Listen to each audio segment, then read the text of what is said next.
Okay, everybody, it's another episode of Knowledge to Currency, where knowledge is power and currency is king. Today's guest is Douglas James. Thanks so much for being on the show. Yeah. On this episode, we're going to kind of talk about his journey and basically some ways that you could make money in digital real estate. So let's give you a round of applause for coming on the show. Thanks, man. Appreciate it, brother. Yeah, brother. Funny about we were just talking earlier. I was watching YouTube, watching something else, and then a suggested video came up, and it was you. I watched the video, subscribed, and then literally the next day I met you with another friend, Josh. So it's weird how the universe works. And then we even live across the street from each other in Little Italy, so that's crazy. Yeah. Small world, man. For real. So let's talk about your journey. I know that you in the military, you had like a lot of different things that you've done in the military, and then how you kind of transitioned from the military. Because a lot of people don't realize that there's in San Diego the second most military or veterans. LA would be the first, San Diego would be the second. And a lot of people, once they leave the military, that transition can be tough.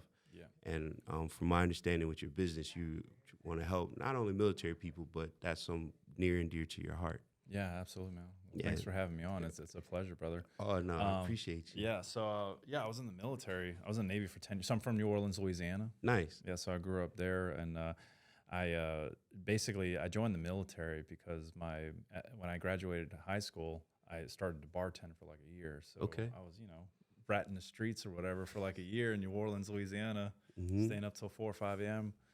And my grandparents gave me an ultimatum. They're like, "Hey, you're gonna go to college, you're gonna go to the military, or you're getting the F out of my house." So I was like, well, I graduated a D minus. I shouldn't have really graduated high school. Copied off the smart kids, basically. Right. And there was no way I was doing that, and I had to leave. So military was my only choice. Okay. So I ended up joining the military.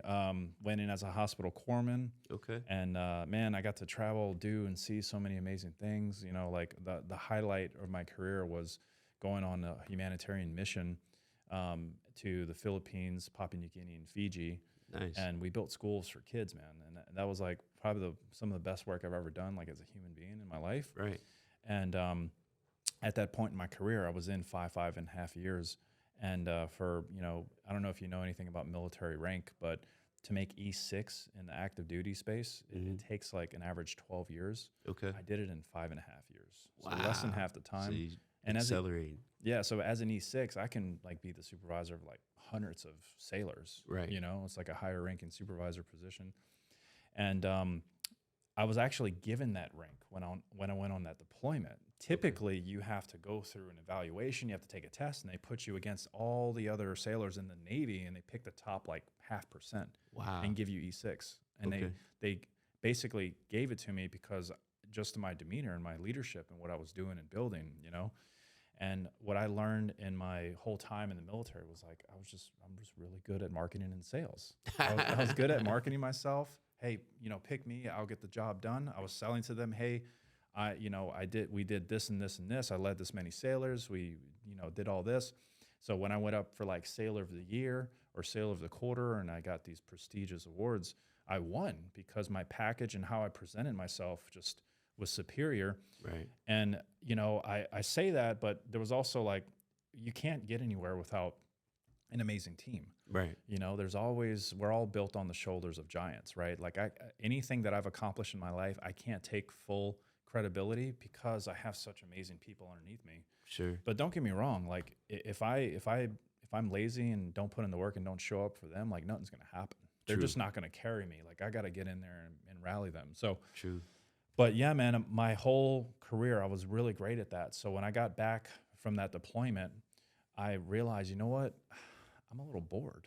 Oh, wow. Okay. I'm so good at the military. I know how to make rank. I know how to make more money. I know how to get more responsibility. I'm like, do I stay? Do I make this a 20-year plus thing? Or do I take these skill sets that I have and go market myself doing something else? What does it look like in the civilian world to maybe get a degree or get a job? Because I wasn't thinking entrepreneurial. I was like, what kind of job can I get? If right? you leave. If I left. But I was just Googling stuff one night, and I looked up marketing, looked up internet marketing, digital marketing. I started to see stuff about SEO. I'm like, what does SEO mean? Search optimization. Right. And I just went all in on that skill set, you know, and I realized, man, that this was like an epiphany. I was doing the research. I'm like, oh my gosh, businesses in my local city are willing to pay people like me thousands of dollars to help them get customers from the internet. Yeah. And I was like, what the heck? And back then it's like, wow, this is crazy. So I went all in on lead generation, and man, in 6 months, I was making my annual salary monthly that the military was paying me. And you're doing both at the same time? At the same time. I still had like 4 years left on my contract before I could even get out. So and I definitely like I bought like $150,000 car. I was rolling on base, and they're like, dude, who's that? Is he a war veteran? Like, where did he get that money? Was he overseas for like 20 years? Like I did face some scrutiny. Like it was a tough transition. People found out. Some people love what I was doing. Some people hated it. And really, really the people that love what I was doing, because of there's something called scrutiny and expectations. They're the two tyrants of leadership. I learned this from my mentor, Randy Massengale. He was the senior advisor to Bill Gates. Yeah. And he says that whenever you start to create space between you and other people, they start to either scrutinize you or expect things from you. Right. So when I started making more money and started like running my business, and we were like, oh, what is Doug doing after work? Like, why is he, changing those clothes, going to meetings? Like, what is this guy doing? Like, right.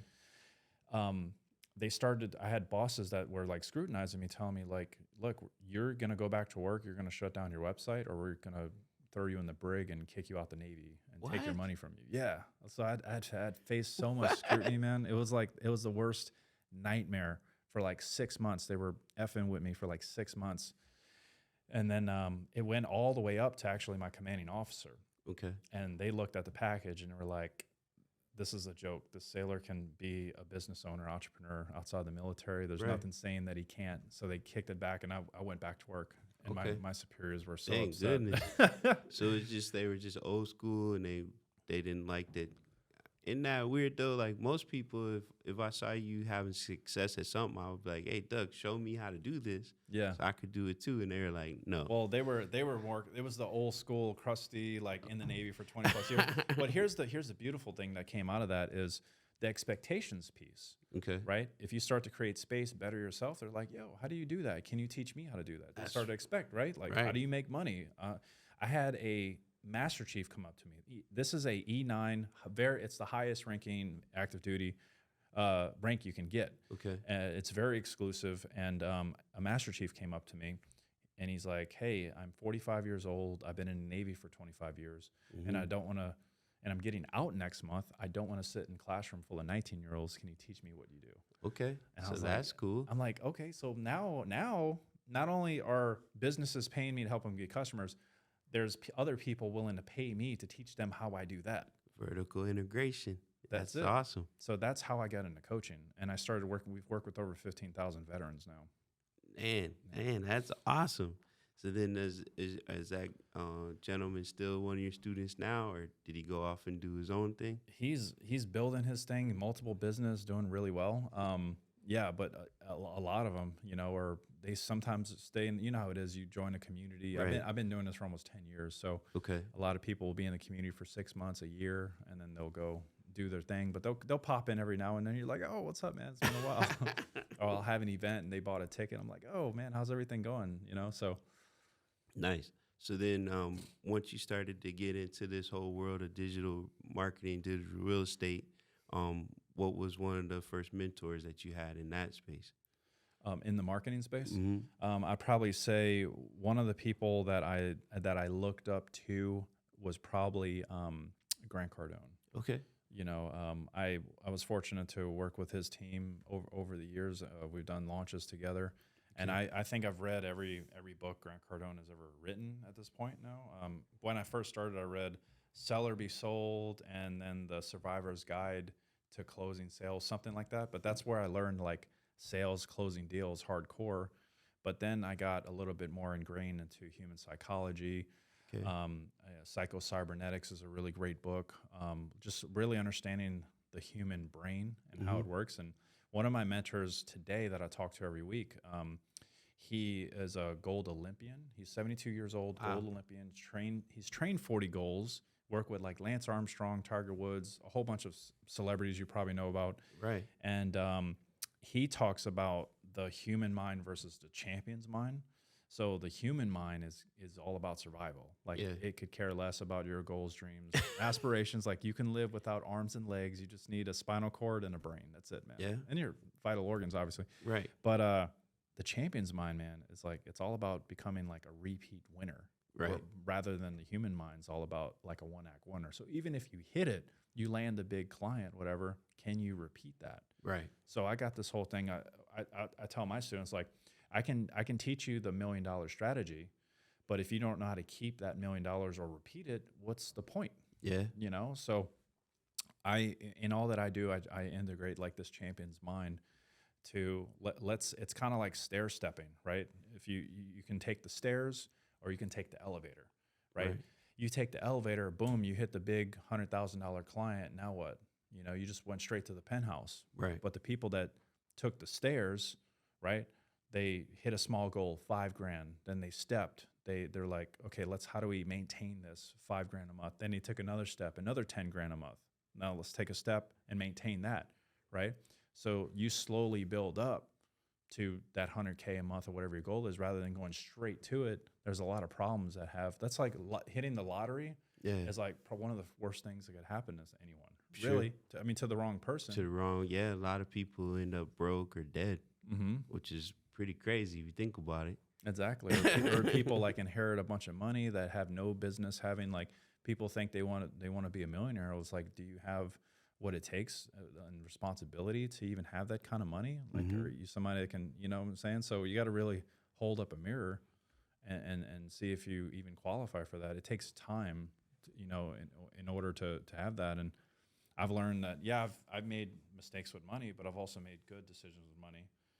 And I try to like limit as many bad mistakes as I can. And so in business and family, it's the same thing. So, but yeah, man, that's where we're at. So with the scrutiny, did people believe, like, did you come from a family that was really rich or anything like that? Dude, not at all. No, I mean, my from New Orleans, my mom, she's from Guatemala. My dad's from New Orleans area. Okay. Like Irish, Italian, German, that kind of stuff. And my mom's like Guatemalan and a little bit of Chinese. Okay. So you got a mix. I know. So they were like, wait, where did the eyes come from? People always confuse like what I am. Yeah. But she flew to New Orleans, met my dad at a bar. Everything, they met and they hooked up, whatever. And it worked however out. That happened.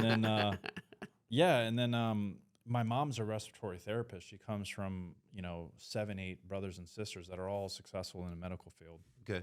So my mom's a respiratory therapist. She's been doing that for her whole life. My dad's an auto mechanic and transitioned to basically, I guess, a stay-at-home dad at some point. Okay. But yeah, no, we actually grew up. My dad had a lot of issues financially, gambling addiction, alcohol. Right. When I was 16, I believe, I was 16 years old, my family actually filed for bankruptcy. Gotcha. So we were like actually homeless, and if it wasn't for my uncle and my grandmother coming together, they put us in a home, got us back on our feet. You stabilized, and my mom obviously maintained her job, so there was always steady income coming in. Yeah. But yeah, there was nights where we went to bed and didn't eat. It was that bad. So then to kind of piggyback off that, a lot of people see you now and they probably think you come from money and they think it's easy for you, and it's not easy for no matter what background, race, color, whatever. Everyone has challenges too, right? Especially self-made people like yourself. 100%. And the self-made, I appreciate you saying that, but my thing is like, if it wasn't for some key people in my life, man, I would not be where I'm at. Oh yeah, that's true. I mean, like you took, like you said, you were doing good in high school. You could have went the other way. That's true. So you chose to take like, hey, this ain't really working. Let me try something else. Yeah. When some people wouldn't even try. They're like, that's not for me, or like self-doubt. That's what a lot I of see what people, you're saying. Yeah. you know what I mean? So 100%. Yeah. so to continue to read, to learn, like I commend you for that. I try to tell that to some of my friends. I had friends in the Midwest, and when I lived in Minnesota, and one day I opened up my door and the snow was this high, and I'm shoveling. I'm like, man, why do I live here? And I grew up there, went to high school there, went to college there, Yeah. and I was like, it's the last winter I'm gonna live here. I'm not. Right. So I called a friend, ended up moving to Florida. So then I moved from Florida to here. And I'm talking to some of my old buddies, and they're like, man, we're not like you. We can't just be moving whenever we want to move. And I was like, bro, I came from welfare, Section 8 housing, just like you. Like, you just got to look for your opportunities, see where you can fit in. And it wasn't easy moving, but I was like, I'm not going to be in the winter in Minnesota anymore. Yeah. So making your mind up to do that, I mean, more people got to do that. So that's awesome, man. That's awesome that you do that. Yeah. Well, I mean, your story is also very inspiring. Yeah, man. Yeah, for me, it's like I said, it was a very tough situation. I'm actually I'm very fortunate, just like you are, to be where we're at today, because you'd look back and you were like, yeah, I mean, that person probably shouldn't end up where they're at. No. You know what I'm saying? Like, no, not and at all. I think I've just always had the drive. Like, I joined the military. That was probably one of the best decisions I ever made in my life, man, because it gave me stability. It taught me principles, discipline, accountability, having commitment, and honor in the things that you do, honoring other people. I mean, how many adults, 40-year-olds that we know today that still haven't figured that stuff out? No, fam, a lot. They're out there. I may not know actually any personally, because I used to, but they're out there. Yeah, I've always tried to level up my circle and and all that, but yeah, man, it's unfortunate, so that's one of the best decisions I ever made. Yeah, we talk about what do you call it? Your what's the word I want to say? Your compass, your having like etiquette, class, like it's cool to have money, but just because you have money doesn't mean you have class. Right. And a lot of people don't know the difference. They'll see somebody and you look at him and you're like, yeah, that guy has money, but he's not really cool to me. Like, it's cool he has all the money, but it's more than money to make you be like a person with dignity, class, and honor, and I'll give you an example. I was on Instagram the other day. I'm not going to say who this person was, and I'm not even saying that I'm judging them for what they did. It's just I'm just observing a situation. Basically, he was trying to park his very expensive yacht in I guess on a dock, actually here in San Diego. Okay. And he wasn't authorized to do so, apparently. It wasn't his parking spot, or it wasn't a place you park a boat, basically. Right. So the guys on the dock were obviously, hey, you're not supposed to do this.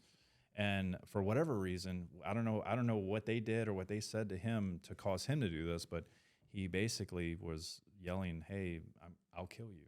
Whoa. I'll kill you. And he said that multiple times. And he even dropped his pants and showed them his private parts. Yeah, no moral compass. No moral compass. And this guy's obviously ultra wealthy. Right. And it's fun. And again, I'm not judging this person for doing this. They might actually listen to this video and, hey, whatever floats your boat, bro, it's all good.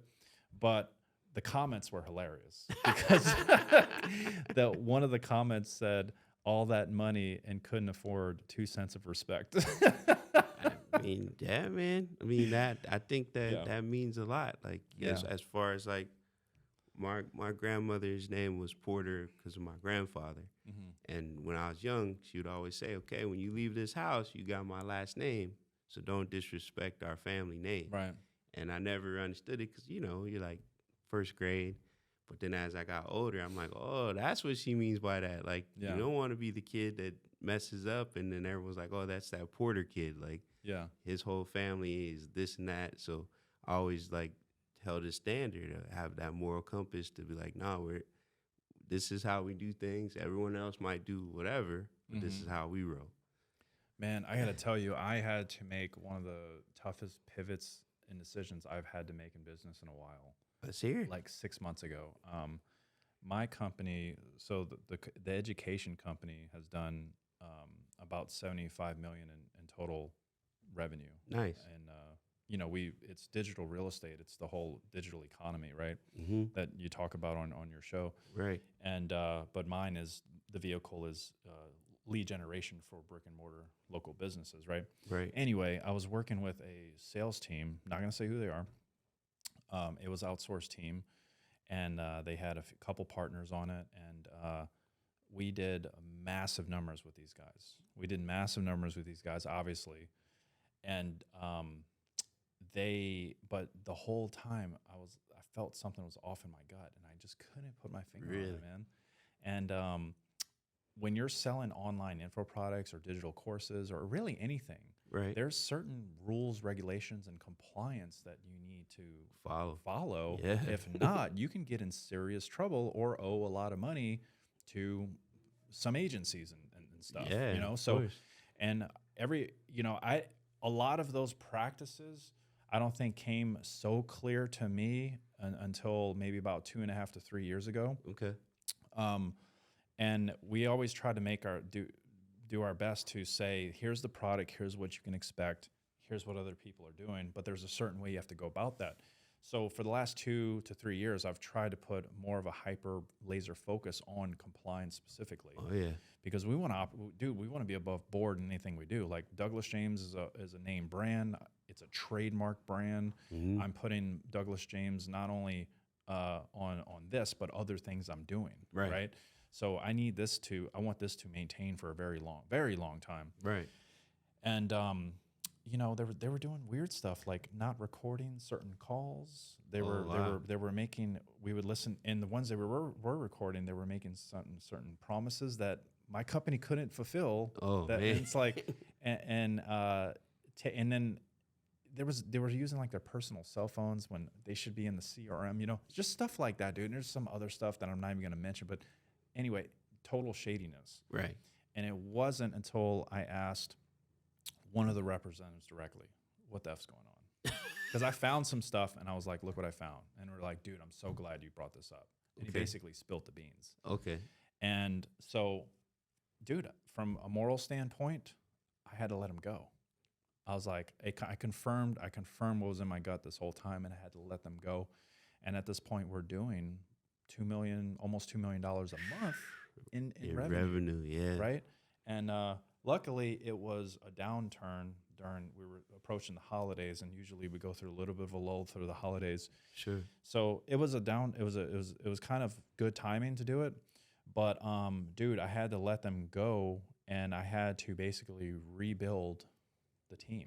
Oh man. Yeah, I had to rebuild a team, hire, recruiting, all of that stuff, dude. And I've been in the high ticket phone sales space the whole time I've been in business, because I went from closing brick and mortar clients on a $5,000 retainer to selling a $50,000 coaching package over the phone. So that whole process, I've been in that for some time, but I've had to, in the last 6 months, kind of take a step back and restructure and rebuild things. And it's been, I got to say, it's probably been one of the toughest pivots I've ever had to make, but we got through it, and we're doing good now. So I've noticed in business, I've been in business 9 or 10 years now, and every 3 or so years, man, around every 3 years, something happens. Like a cycle.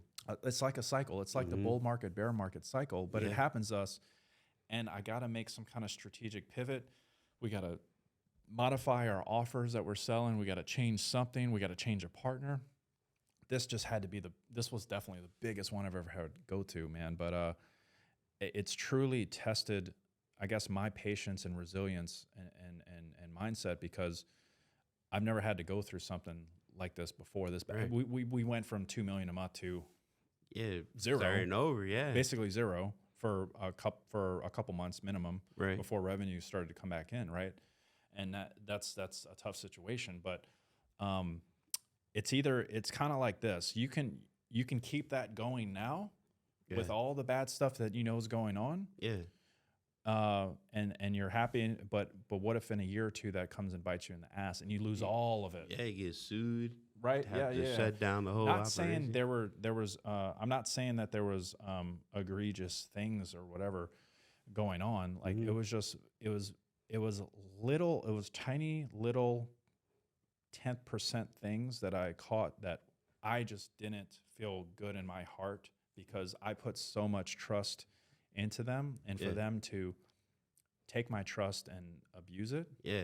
It was like I can't do that, man. I got to be in business with the right people. We're obviously above board 99%. It was just, for me, it was like, this is not a good fit.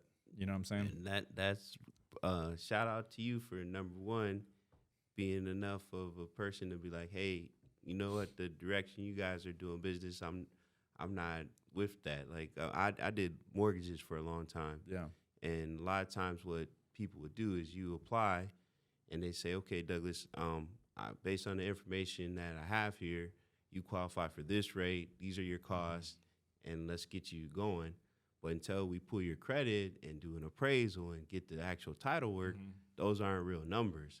So then they push this agenda for you, especially when the market changes every day, so that you apply with them and then you put down money to start the process. Then as the paperwork starts coming in, it's completely different from what you were sold over the phone. Yeah. So then the people were like kind of stuck because now they paid for an appraisal. So they put up at least $450 to $785 for that. You've given that person all your income, asset statements, and they pulled your credit. So then they're like, well, yeah, you told me it's a different number, but now they kind of feel like obligated. So they reluctantly go through the process. Yeah. And for the way I was taught is like, hey, these are estimates, but until you're sure you want to move forward, we may take your appraisal, but let's not do the appraisal until you've reviewed everything and you're comfortable with everything. And that way, if you don't want to move forward because you're shopping around, that's fine. Yeah. And people would say, well, I'm getting told this by a different bank. I'm like, well, yeah, but I'm not going to, with my integrity, tell you something unless I know the true information first. And this is a big decision. This is a home. And I'd lose deals because people would go with the other person. Then they would come back and be like, yeah, you were right. That guy wasn't telling me the truth. But, I mean, that's a part of it. So good for you, man. Yeah, man. Be careful who you go to bed with. Pick your partners wisely. Make everyone sign a contract. I got a contract with my own mom about some stuff nice. we're in. That's so, nice. It's important. Let's talk about some of your businesses. So how many businesses do you actually have? Good question. So I got a few. I mean, so the agency is one. The marketing agency is one that's still rolling. The education company is another. Okay. I have ownership in a crypto education platform as well. And I also have ownership in an AI company, which I'm actually most excited about. Nice. And a mastermind that I'm building right now. So that's well. So, 5, right? Yeah, about five different ones right now. So that's awesome. So as you know, the show's called Knowledge to Currency. The reason for that is to kind of let and educate people that, hey, you can have a great job making 6 figures, but you should have something else going on just in case you get laid off or whatever. So yeah, I would like having people on, like yourself on the show. So we kind of talked about the agency. So basically you teach people how to sell to local businesses to basically get a retainer and help them get more customers. Right, exactly. And then that was the first thing you did when you got into this whole digital world, right? Yeah. Well, I started my own agency, so I'm not one of those gurus that's like, I'm gonna show you how to do the thing, but I didn't do it myself. Okay. So so I got the agency. That's what I first started when I was in the Navy, and then I started the coaching, after, and then just to give you some clarity. Yeah. No. I think that's important. And then the crypto space, how did you get, or let's kind of talk about it and how you got into that. Yeah, man. So I mean, I bought my first Bitcoin in 2017. Oh shoot! At 17,000. Okay. So if you've been in crypto, you knew that was the top in 2017. Yeah, heck yeah. And then what happened a couple days later went straight down. So I was like, and what's interesting is the reason why I found out about crypto is because it was at the hype of the mania. Everyone was talking about it. Yeah. I had no background at all in crypto. I was like, what is this? Right. Oh, Bitcoin. So I made a Coinbase account and I bought some. I bought one Bitcoin, and then boom, the next day it was worth like $2,000. I'm like, wow. So after that happened, man, I'm like, I never want this to happen to me again. So over the next few weeks, I like spent endless hours learning Studying about crypto, learning blockchain. What is this all about? Okay. When you start to realize that blockchain's like basically an unfuckable ledger, and indisputable, you can't edit it. It's like it's set in stone. It is what it is. Once you make a transaction, it's done forever. Okay. And that's it. And so if we start to use that to transact, like if I want to send you $1 million right now, I can do it through my wallet and you'll get it in seconds. If I go to the bank, they're like, "Are you okay?" Yeah, they're gonna make you got out the show hospital, ID. like, you know. They're gonna ask, no, they like. Yeah. My aunt was trying to give my cousin money once, and it wasn't $1 million, but it was like 70,000. So I'm with her.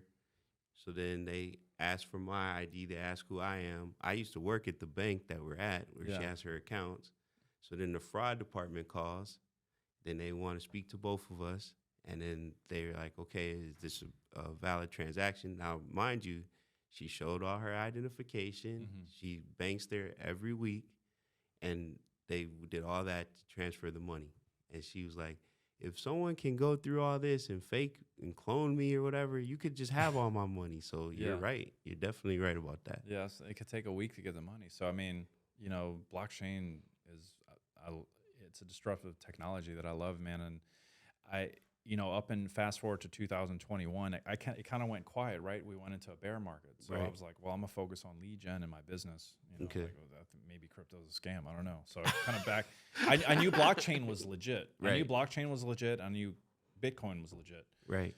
But I wasn't prepared for what was to come in 2021, man. So in 2021, January, February, my friends start posting, "Hey, I just made 10 grand overnight on crypto." I'm like, "Is that Bitcoin?" And they're like, "No, it's altcoin. It's a shitcoin, meme coin thing. It's like, it's not real. No, it's real, but it's not." It's like, you know what I'm saying? Like, what is this? Right. I started looking at that.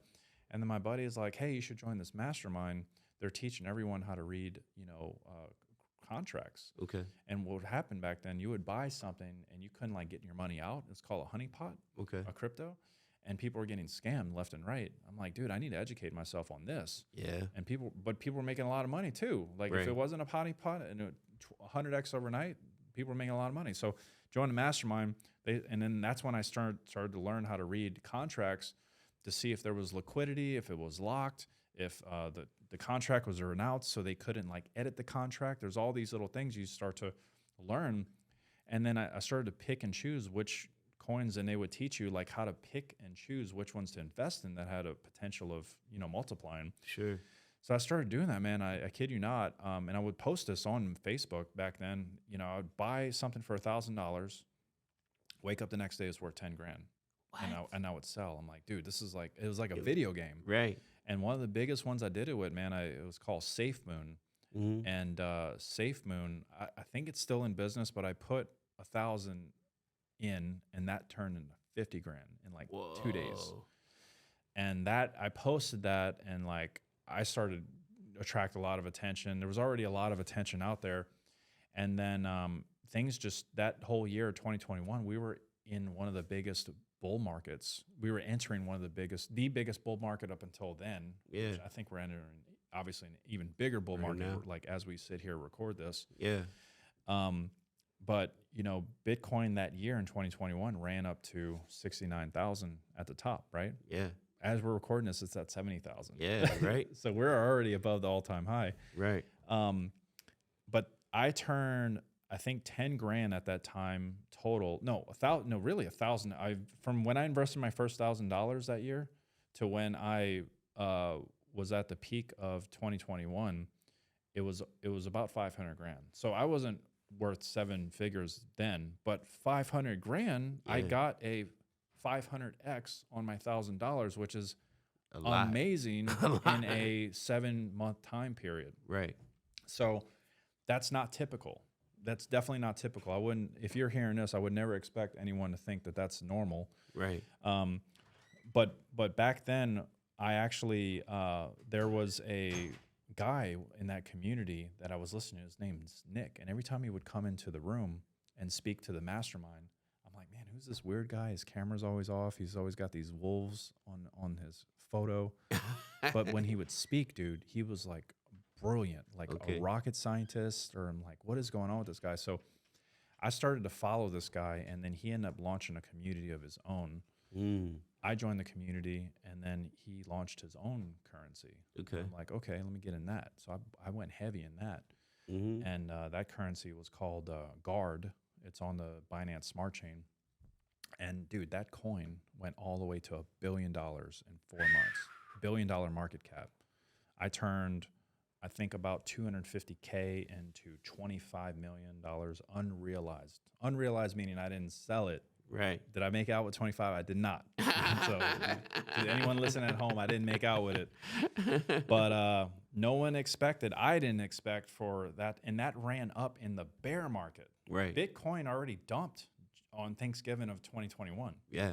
You know, we were entering the bear market then. This mother effer from December to May went to $1 billion market cap in a bear market. So what's really cool about that project, and actually the crypto education company that I'm a part owner in teaches you how to read contracts, invest in crypto and all this. And, you know, Guard is a part of the ecosystem. You eventually found out about it when we show it to you, what it is. I'm not saying you should not buy anything, by the way. I'm not a financial advisor, but always do your research. But this coin now, where are we at? 2024. This was 2022. 2 years later, I can't even tell you how many partnerships and things being built around it. Okay. That's going to make that probably come back. Okay. When? I have no idea. How big? I have no idea. Maybe it doesn't come back. I don't know. But I'm really excited about the future in that particular program, because it actually went as far as getting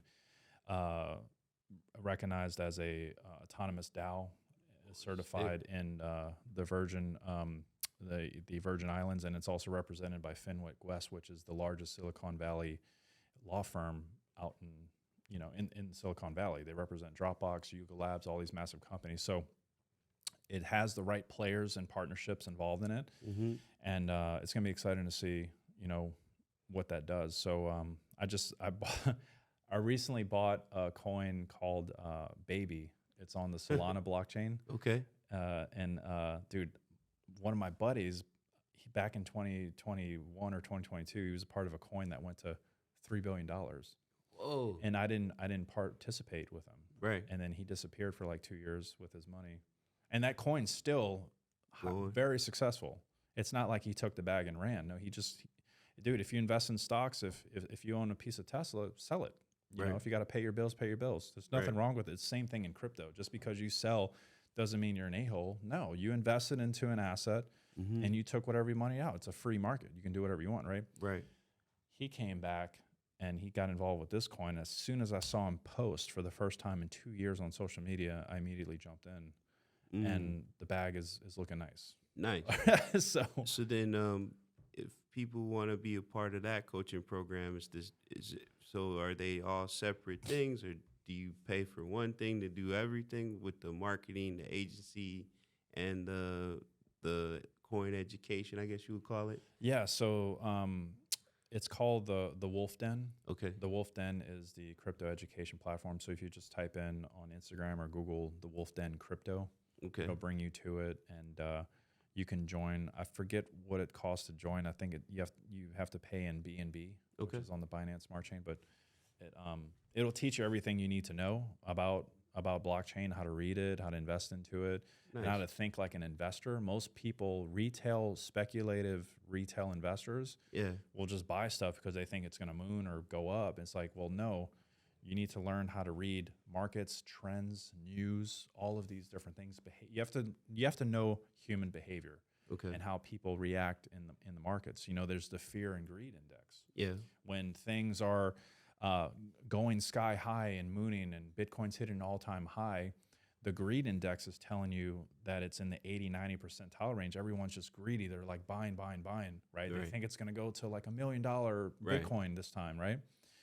But then as soon as that thing corrects and it goes down, there's massive fear. Everyone's like, oh my gosh, this is a scam. I'm never buying crypto or stocks or whatever the thing is again. Right. And the fear index radio tells you like there's a bunch of fear. Nobody's buying as much. The way you play that is you buy when there's fear in the market, when it's red, when everything's down, you buy it cheap. Right. Because it's going to come back at some point, depending on what you buy. Not everything will come back. Sure. But if you're buying legitimate assets like a Bitcoin, right, or something like that, or real estate, it's going to come back. Right. Like the real estate market is booming, or if not booming, it's coming back, right? Oh, it's booming still. It's still booming. Like we're still like going up, and it's going to continue to go up because people always need a place to live. Yeah. Right. Oh, yeah. So whether you just buy, hold, the best thing you can do is buy something and hold it for a long term. And that's it. As long as it's a legit thing and there's a legit team behind it, you're good. But try to be on the right side of that. Make decisions when things are uncertain, you know, and pull the trigger when things are fearful and uncertain, rather than pulling. Like last time, I remember I got a text message from my grandma when Bitcoin was at like 65 grand, right before Thanksgiving. Hey, you coming home for Christmas? By the way, what's this Bitcoin thing all about? I'm like, dude, if my grandma's texting me about Bitcoin, I need to sell. Yeah. Like, this is the time to sell. Like, Granny, where did you hear that? But that's the top of the mania. Back in 2017, I had no idea what a Bitcoin was. Yeah. When I heard about it, that means millions, it already had dispersed. Yeah. Right? There's something called the diffusion of innovation. It looks like a bell curve, right? And in the beginning of diffusion innovation, you have early adopters and investors. Right. Right. And it's not until you get to the top of the bell curve, the late majority start to get in. That's when all the run-up opportunity, investment opportunity is. You want to be an early investor on things that you know are coming. It's just the same things going on with like AI and a lot of disruptive technology. So let's talk about your AI play that you got going on. Oh, yeah. So, yeah, man, AI is super cool.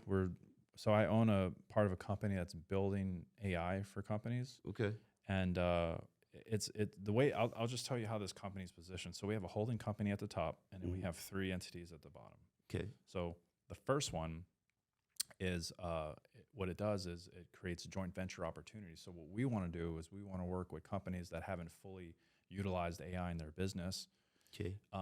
And with AI, the way we look at AI, we don't think of it like artificial intelligence like most people think. We look at it as like amplified intelligence. Like you just want to make smarter, better, faster decisions, and the thing that gets you there is AI, right? So, for example, we took a search traffic arbitrage company. Okay. And we took them from a 25% margin to a 70% margin. We took them from 70 million a year to 200 million a year. Whoa. And they had to let go 40% of their staff. So like this is what happens when you create something. So we want to position them actually from like a 10-figure exit. We'll see how it shakes out. But that's what we want to do. And what happens is we'll own a part of that company when it sells, right? Sure. We gave them so much more value than they had before, right? So we share in that exit. Ownership. So when it sells, they take their money.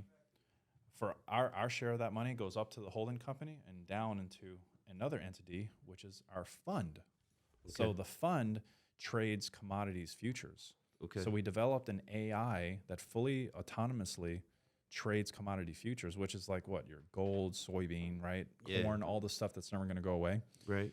And for the last 5 years, that fund has conservatively returned 20% a year. Wow.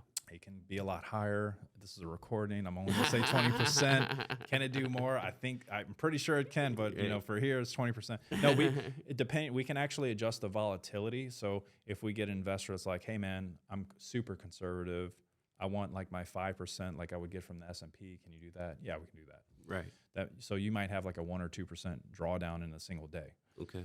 But if we get a cowboy that's like, hey man, I want 35%. Well, guess what?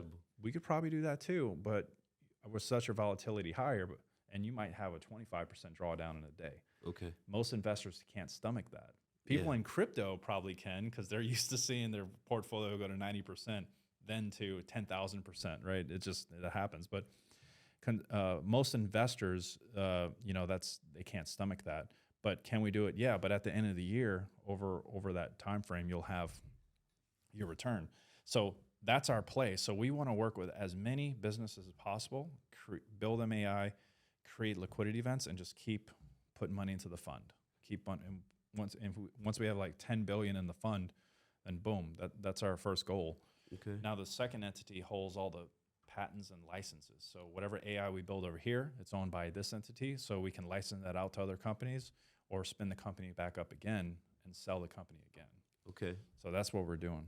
And then the AI can help any kind of company? As long as there's a data set. Okay.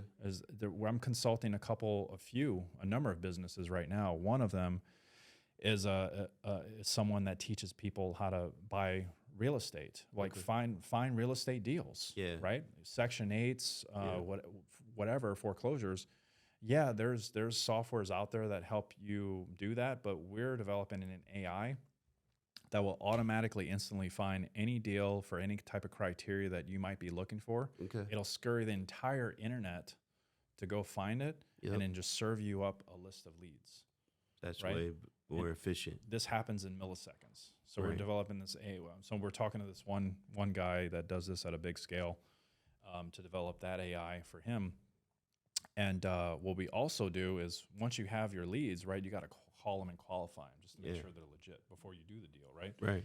So we also have an AI that will call the list for you, ask basic questions. Hey, is this address this so-and-so? Are you looking to sell at this price point, blah, blah, blah, whatever the questions are. Right.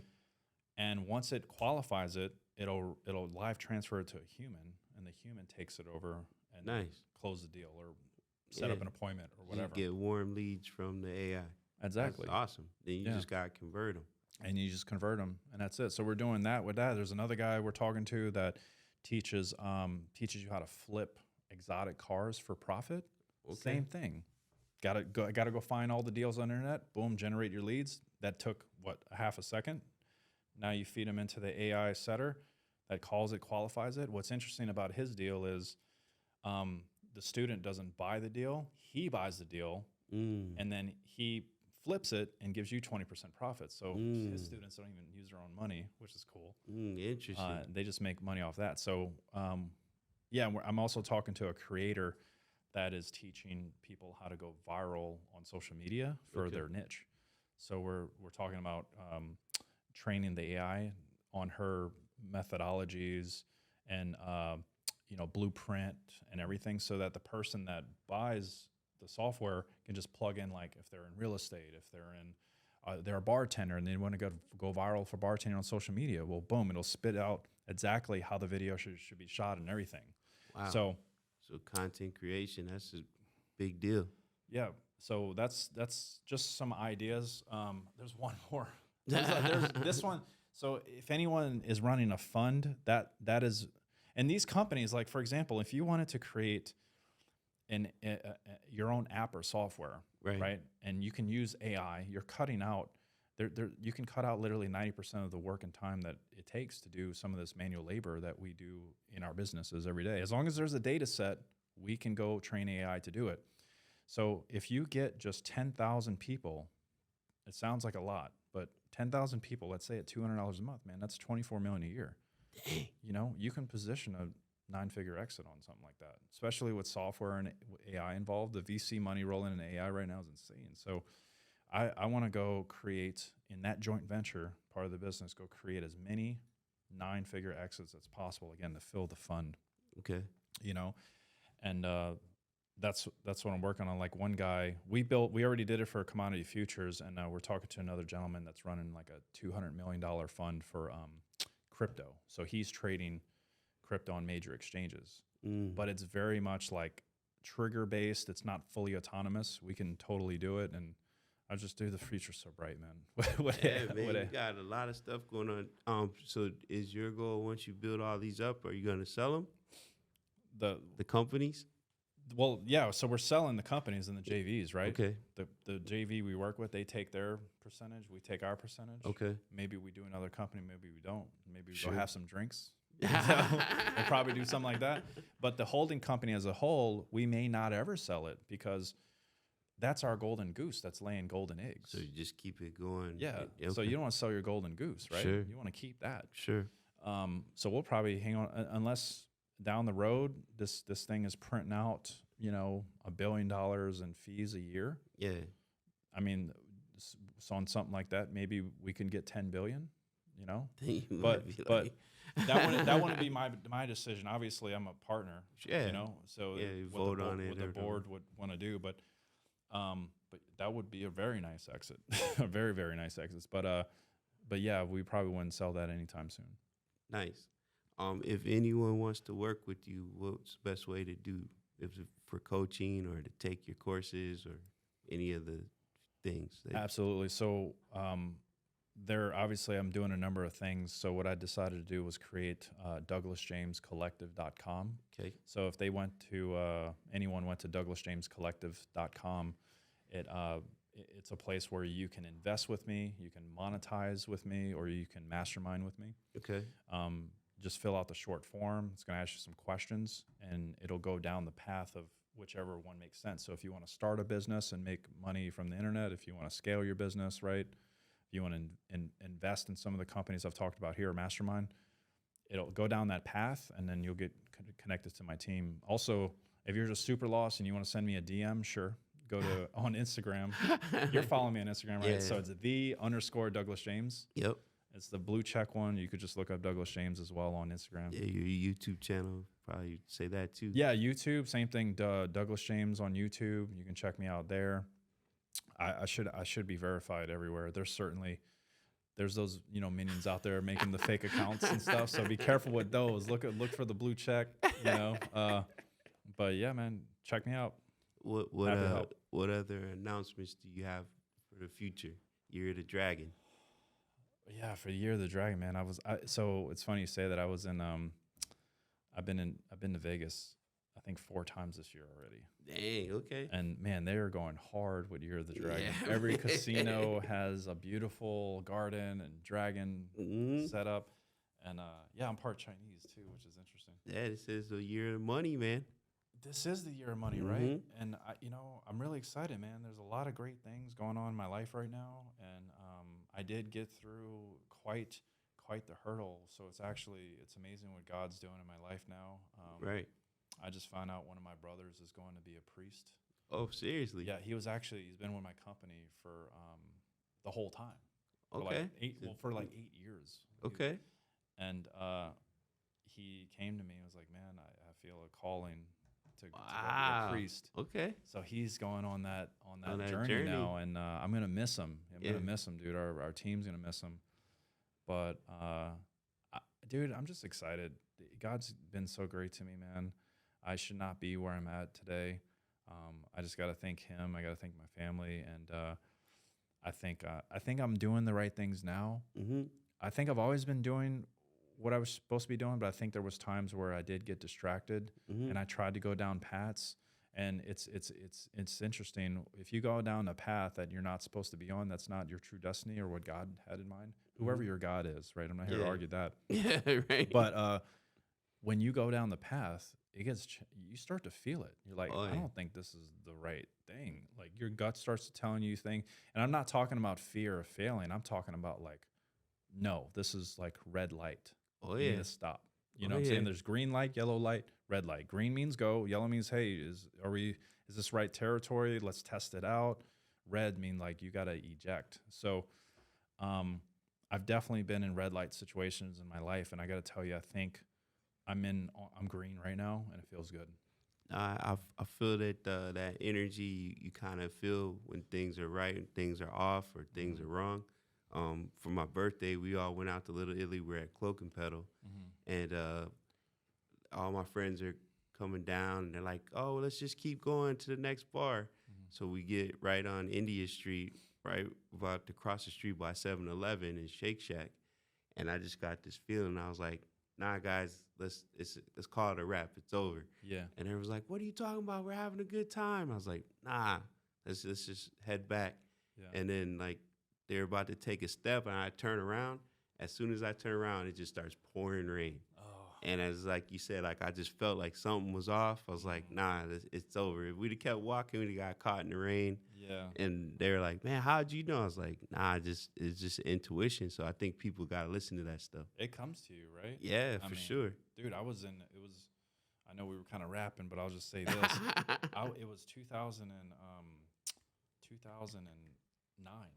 I was in the Navy. I was stationed in Bethesda, Maryland. So we did a bunch of blood drives all over Washington, D.C. I was on the blood drive team. And I was escorting my boss from a blood drive in a minivan back to our base. And I was just driving like normal on the highway, dude. And I felt something came over me. I'll never forget it. And I just remember having the urge and feeling to jerk the wheel to the left without looking in any of the mirrors or anything. Wow. Boom. Go like this at like a 20, 30 degree angle. Boom. Change lanes. And as I'm doing that, dude, a red car comes grazing past us. Whoa. And flies into the the barrier that separates the lanes. Yeah. Like cut in DC, the lanes they'll be like 5-6 lanes wide. Mm-hmm. It cut all the way across, smashed into the barrier, and I got over, swerved a little bit, and got into the next lane. And we just witnessed that happen, dude. Dang. Something just came over me. I've also had things where like I'm like, that phone's about to ring, and then boom, the phone rings. I'm like, it's kind of weird. Or someone so and so's calling me, dude. Energy is real. There's connections. Yeah. There's a lot of things, man. But yeah, that's real. I know we gotta get but I appreciate you, man. But man, I want to tell you, I thank you so much for coming on the show. I'm glad we got to know each other more, and I want to continue to build with you. And in the words of Dr. Dre, just chill till the next episode. It's a wrap. All right, brother. All right, Thanks, brother. man. Thank All right. you. Thank you.